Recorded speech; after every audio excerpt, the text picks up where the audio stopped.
Depuis plusieurs siècles, l'homme n'arrête pas de se questionner sans jamais vraiment trouver la réponse à ces questions. Certaines personnes ont passé leur vie à se questionner. Plusieurs sont très connus: Galilée, Pythagore, Archimède, Ératosthène et finalement Isaac Newton. Isaac Newton a fait des recherches sur ces deux sujets, la lumière et la gravité. La gravité se définit comme le phénomène de réaction physique de l'attraction mutuelle entre deux corps. Elle a été découverte par Isaac Newton en 1726. D'après la légende, Newton marchait quand il a vu une pomme tomber. C'est alors qu'il s'est questionné sur pourquoi elle tombe sur le sol et qu'elle ne reste pas dans les airs. À partir de ses recherches, il peut trouver le calcul pour la force d'attraction entre deux corps. Le calcul est gravité fois la masse des deux corps multipliés ensemble divisé par la distance. Chaque objet a une gravité égale et l'un peut attirer l'autre, mais la force de gravité change par rapport à la masse d'objet. Exemple, nous attirons la Terre avec la même force gravitationnelle que nous attire, mais la Terre nous attire beaucoup plus en raison de sa masse qui est plus lourde que la nôtre. Si l'attraction gravitationnelle et le mouvement de rotation s'équilibrent entre les deux corps, seulement un objet qui a une masse plus petite restera sur sa orbite et tournera autour du plus grand objet.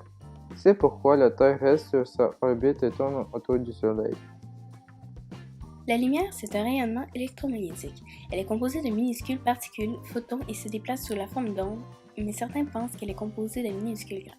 La lumière est générée par le changement d'orbite des électrons dans les atomes. La lumière a 7 propriétés.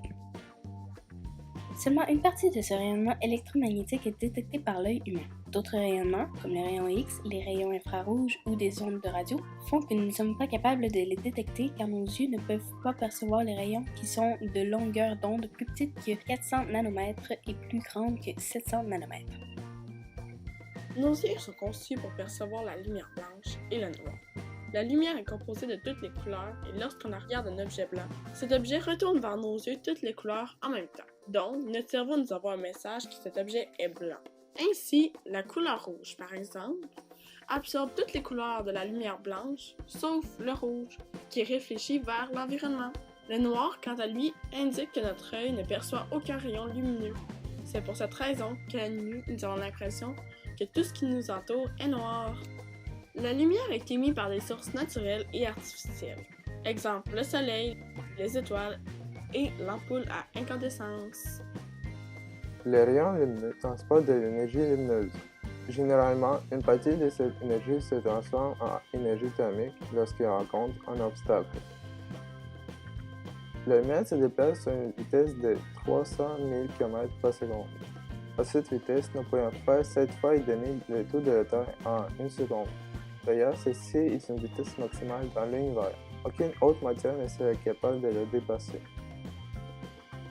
La réfraction est un phénomène lorsque la lumière devient divine en passant d'un milieu transparent à un autre de densités différentes. En se déplaçant d'un milieu à un autre, de l'air à l'eau par exemple, elle non seulement se divise, mais aussi elle se ralentit. Lorsque la lumière frappe un objet non transparent, celle-ci est réfléchie par un angle égal.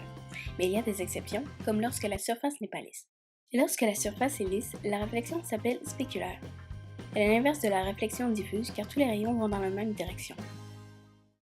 Maintenant, vous en savez un peu plus sur la lumière et la gravité. Nous espérons que cette vidéo vous aura plu.